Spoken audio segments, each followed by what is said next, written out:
नमस्कार, मैं अतुल ठाकुर आप सभी का एक बार फिर से अपने चैनल में हार्दिक स्वागत करता हूं। आज की इस वीडियो का हमारा टॉपिक रहेगा हिंदी साहित्य आधुनिक काल भाग 28, जिसमें कि हमारे 25 बहुविकल्पीय प्रश्न इस वीडियो में होने जा रहे हैं।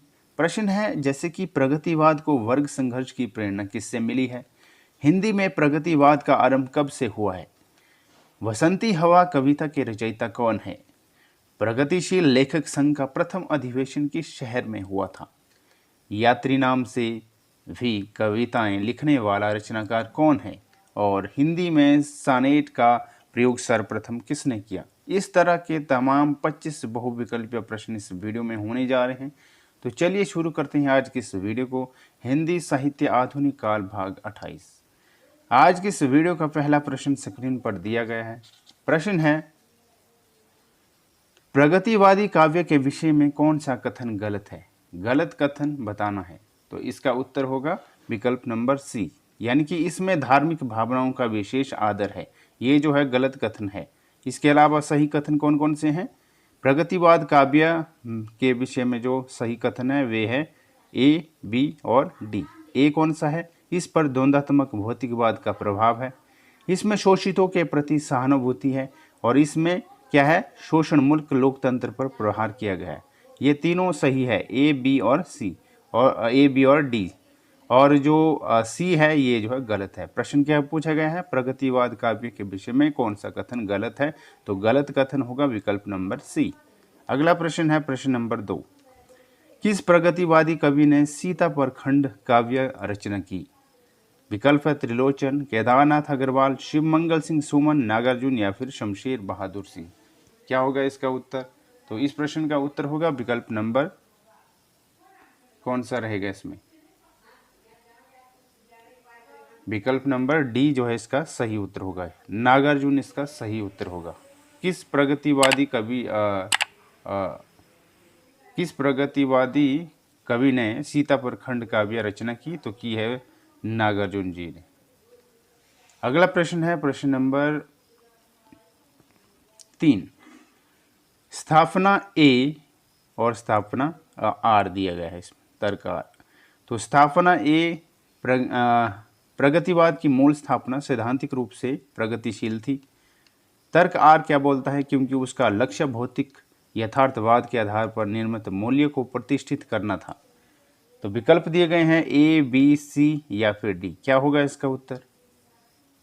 तो इस प्रश्न का उत्तर होगा विकल्प नंबर ए, यानी कि ए और आर दोनों सही है। ए कौन सा है? इसमें है प्रगतिवाद की मूल स्थापना सैद्धांतिक रूप से प्रगतिशील थी, और आर कौन सा है? क्योंकि उसका वो लक्ष्य भौतिक यथार्थवाद के आधार पर निर्मित मूल्यों को प्रतिष्ठित करना था। यानी ए और आर ये दोनों सही है। तो उत्तर होगा विकल्प नंबर ए। अगला प्रश्न है प्रश्न नंबर 4। प्रगतिवाद में निम्न वर्ग के जीवन चित्रण को प्रधानता दी गई, जबकि प्रयोगवाद में डैश। क्या होगा इसका उत्तर? प्रगतिवाद में निम्न वर्ग के जीवन चित्रण को प्रधानता दी गई है, जबकि प्रयोगवाद में मध्यम वर्गीय समाज के चित्रण को, ये इसका सही उत्तर होगा विकल्प नंबर सी। अगला प्रश्न है प्रश्न नंबर 5। प्रगतिवादी साहित्य उसे माना गया है जो क्या करे? विकल्प है ए, बी, सी या फिर डी। क्या होगा इसका उत्तर? प्रगतिवादी साहित्य उसे माना गया है जो क्या करे? जो सामाजिक यथार्थ की अभिव्यक्ति को उद्देश्य मानकर लिखा गया हो, और बी है द्वंद्वात्मक भौतिकवाद की प्रेरणा से लिखा गया हो। इस प्रश्न में ये दोनों जो है सही है। कभी कभी ये भी सही होता है और कभी कभी ये दोनों जो है इसमें सही है। यानी किसी बुक में ये सही है और किसी बुक में ये।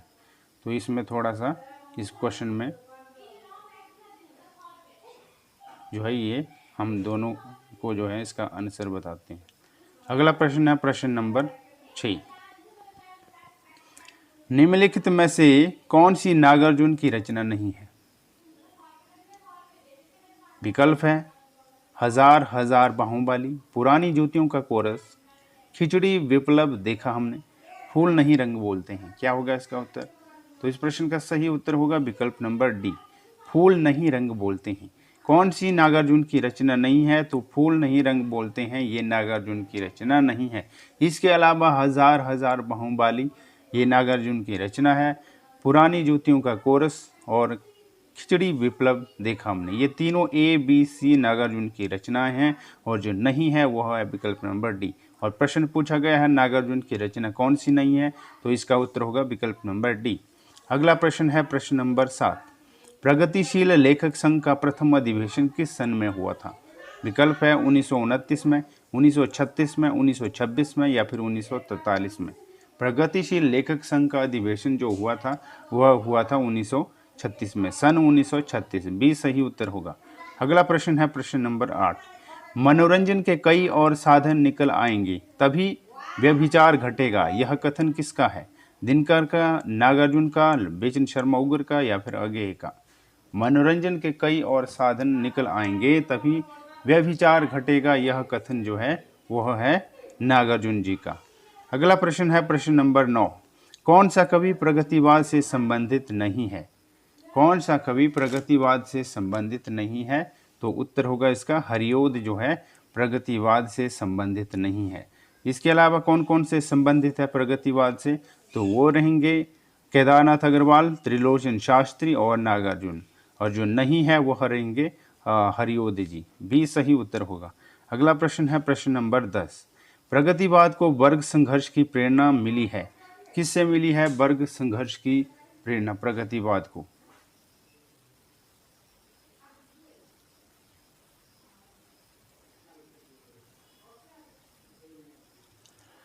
प्रगतिवाद को वर्ग संघर्ष की प्रेरणा जो मिली है वह मिली है कार्ल मार्क्स से।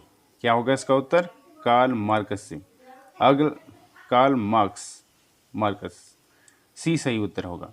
अगला प्रश्न है प्रश्न नंबर 11, हिंदी में प्रगतिवाद का आरंभ हुआ है, कब से हुआ है प्रगतिवाद का आरंभ? 1906 से, 1917, 1926 या फिर 1936? तो हिंदी में प्रगतिवाद का आरंभ हुआ था 1936 से, यानी विकल्प डी इसका सही उत्तर होगा। अगला प्रश्न है प्रश्न नंबर 12, प्रश्न नंबर 12 है, निम्न में से कौन सी रचना नागार्जुन की नहीं है? विकल्प है प्यासी पथराई आंखें, तुम्हें सौंपता हूं, तुमने कहा था, युगधारा। क्या होगा इसका उत्तर? नागार्जुन की रचना जो नहीं है वह है विकल्प नंबर बी, यानी कि तुम्हें सौंपता हूं ये नागार्जुन की रचना नहीं है। इसके अलावा नागार्जुन की रचनाएं कौन कौन सी है? प्यासी पथराई आंखें, तुमने कहा था और युगधारा, ये तीनों जो है रचनाएं ए सी और डी जो है नागार्जुन की रचनाएं हैं, और तुम्हें सौंपता हूँ ये जो है रचना नहीं है। प्रश्न है नागार्जुन की रचना कौन सी नहीं है? तो बी सही उत्तर होगा इसका। अगला प्रश्न है प्रश्न नंबर 13 प्रश्न है, बसंती हवा कविता के रचयिता कौन है? केदारनाथ सिंह, नागार्जुन, त्रिलोचन या फिर केदारनाथ अग्रवाल? बसंती हवा कविता के रचयिता है केदारनाथ अग्रवाल, डी सही उत्तर होगा। अगला प्रश्न है प्रश्न नंबर 14, राम कथा पर आधारित काव्य कौन सा है? रश्मिरथी, भूमिजा, आत्मजयी या फिर कामायनी? राम कथा पर आधारित जो काव्य कौन सा है? तो वह काव्य है भूमिजा, बी सही उत्तर होगा। अगला प्रश्न है प्रश्न नंबर 15, प्रगतिवाद साहित्य को स्वदेश्य मानता है, स्वदेश्यता का अर्थ है क्या है? किसी सिद्धांत की घोषणा करना, स्पष्ट रूप से यथार्थ का प्रचार करना, किसी राजनैतिक विचारधारा को पुष्ट करना या फिर किसी विशेष अभिप्राय से किसी विशेष दृष्टि से कला की रचना करना? क्या होगा इसका उत्तर? प्रगतिवाद साहित्य को स्वदेशीय मानता है, स्वदेश्यता का अर्थ है क्या है? तो स्वदेश्यता का अर्थ होगा किसी विशेष अभिप्राय से, किसी विशेष दृष्टि से कला की रचना करना, डी सही उत्तर होगा इसका। अगला प्रश्न है प्रश्न नंबर 26, प्रगतिवादी कविता के प्रतीक बिंब, शब्द, मुहावरे, चित्र ये सब कहाँ से लिए गए हैं? प्रगतिवादी कविता के प्रतीक जो है कहाँ से लिए गए हैं? तो वह लिए गए हैं जनजीवन के बीच से, बी सही उत्तर होगा। अगला प्रश्न है प्रश्न नंबर 17, प्रगतिवादी कवि रागेय राघव ने कौन सी पुस्तक नहीं लिखी है? तो रागेय राघव जी ने जो पुस्तक नहीं लिखी है वह है नरोत्तम, नरोत्तम जो पुस्तक जो है रागे राघव ने नहीं लिखी है।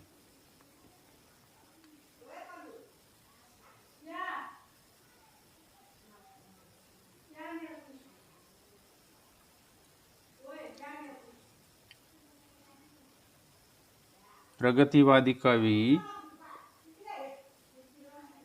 रागे राघव ने कौन सी पुस्तक नहीं लिखी है?